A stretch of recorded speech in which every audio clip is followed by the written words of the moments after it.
quick, I want to see two other quick videos, and that's this. Progressivism. We're saying, we need to be progressive. We need to be progressive. And, we've got a governor here, and he's done a lot the last 8 years that I've been here, and he's definitely been progressive.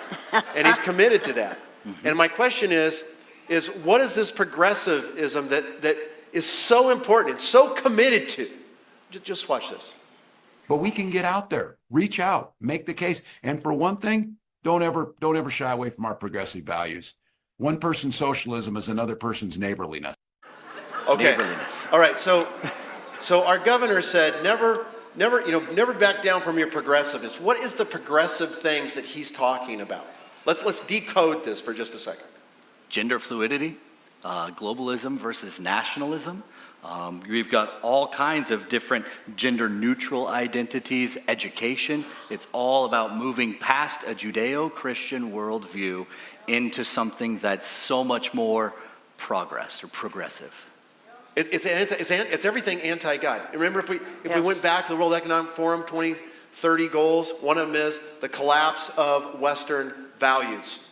Progressivism, as he's describing it, and as he has practiced here these last 8 years, and that he wants no one to back down from, is the destruction of Western values. And let me tell you what that means. Western values are summarized in the Ten Commandments. Yep. And so that's what we're seeing. 30,000 Minnesotans have fled. They couldn't take it, and many more are planning on fleeing this state because it has become, because of this man, intolerable. Mm-hmm. Yeah. Because of the policies that you outlined. Absolutely. I mean, we can sit here and talk about it, and those of you watching online or in other states and around the world, if you want to, we can tell you about it, but if you want to experience it, come to Minnesota. Yeah. And you will see the demonic policies that they put in place. And they are purely, we have friends in the legislature. There was nothing they could do to stop this. Abortion up to the 9th month and after birth. I mean, it is just demonic what the... Who would have thought that not only would we allow children to change their gender, but teach them that it's perfectly okay, perfectly normal if they want to do that. We're going to help you do that as educators. And if the parents want to step in, no. We'll take the child from you and put them in protective custody. Critical theories that pit children against each other based on race. Comprehensive sex education, which is nothing more than hardcore pornography. That's what we're teaching our children. They can't read or write when they graduate, but we're teaching them these social justice concepts. Well, and who else taught the youth? Who else tried to manipulate and change the youth's understanding and ideology? It's not only what we've seen in the past, but it's also what we hear the World Economic Forum saying in the future. We need to re-educate. We need to be more progressive. We need to know how to interact.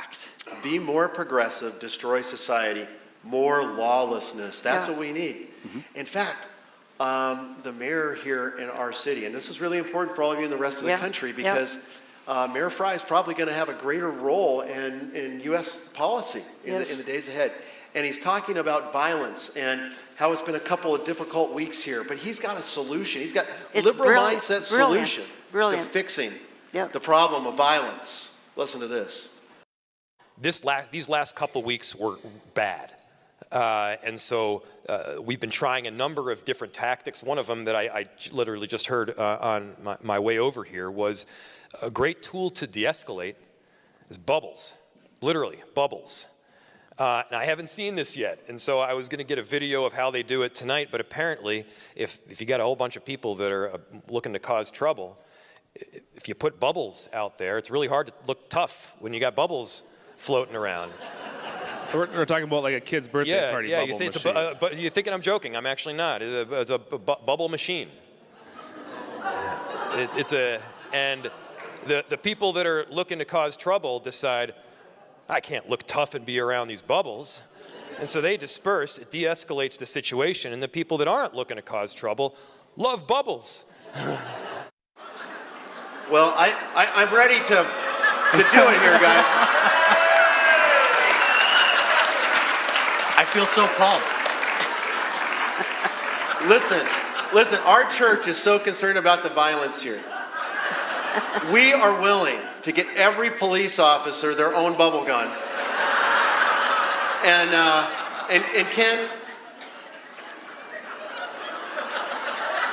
serious is the problem, guys. Yeah, This right. is like so insane. He's serious, that's You exactly right. you can't even make this insanity up, right? Ken, 30 years in law enforcement. Is a bubble gun going to work? Well, in his defense, he wants to deploy a large bubble machine to spread out throughout. So if you're listening to the news, he was right about one thing. We've had a couple rough weeks. Almost every weekend there's a shooting in downtown Minneapolis. And if you listen to the news, groups of people have gathered together and there's a confrontation and some people got shot. Well, that's not what's happening. Hardcore criminal gang members are showing up there. That's what's going on, and not just in Minneapolis, every major city. Yep. And they don't care because the police are everywhere. And if they get into a confrontation, guess what? They're going to start shooting at each other. The police are within sight. They don't care. And if the police confront them while they're shooting, guess what? They're going to assault or shoot right back at the police.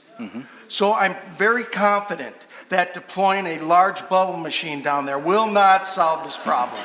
No. I'm very confident of that. Jan, you want to say anything? Well, we have millions of people now rushing to immigrate to Minnesota, I can tell. Well, you know, I was so intrigued by that. I bought my bubble gun, and you know, I'm thinking we could deploy it against this, you know, with the Chinese. I think we could use it against the Russians. I think we could, you know, get it to the Ukrainians. Don't you think? Yeah, for sure. This is insane. Listen, there was violence that filled the earth, and God sent the flood. Yep. Because there was no regard for human life. He instituted human government, and he empowered human government to exercise capital punishment against murderers. And if you look through the Bible, capital punishment was employed for murder and a few other heinous crimes. Why? Because in order to have a civil society, someone has to do that. Bubbles don't work. And they won't work. But this is the deal. There's only two kingdoms, right? There's God's kingdoms. Don't you feel so where you point your bubble de-escalated? gun. Okay. Yeah. I mean, I think it goes to the mindset, though. It really goes to the mindset of, and like Mark said, they're serious about this. Yeah. They consider these serious That's right. solutions to a serious problem. Instead of doing what really works, and that's when we arrest them and put them in jail, we keep them in jail until they go to court, and when they're charged and convicted, then we keep them in prison where they belong. How about that? Well, what it's describing, though, is the collapse of society. Yeah. Yep. See, we're raising a generation of people that don't respect authority. Yep. When you don't respect God and you don't respect authority, you don't respect others, you don't respect other people's property. What do you have? A bunch of thieves, a bunch of murderers, a bunch of rapists. You end up having a bunch of people that act like, well, we saw it with Hamas. Yep. And you see it right in our own country. Yep. This is the destruction of a society. And these are the great progressive ideas that are being taught to our children, to our grandchildren. And sadly enough, drive around this city, drive around other cities, and you'll see churches and their flying flags of rebellion that embrace this whole new progressive idea. And these are the outcomes. Yeah. And bubbles are not going to fix it. And it's what happens when you have an inverted worldview. When you think that the human heart is inherently good, then this is, oh, well, we can deploy bubbles and everyone's going to be happy because it's going to make you smile and it's going to de-escalate. But when you have a correct worldview that we are sinful and evil, and that there is judgment that will come on that, and there is wrath that will eventually be poured out by God and justly, then it's the inverse of what the scriptures say. That's the moving away from a Judeo-Christian worldview. Western values gone. Right. Well, if God says up, the world says down. Yes. God says down, the world says up. It's the exact opposite. Right?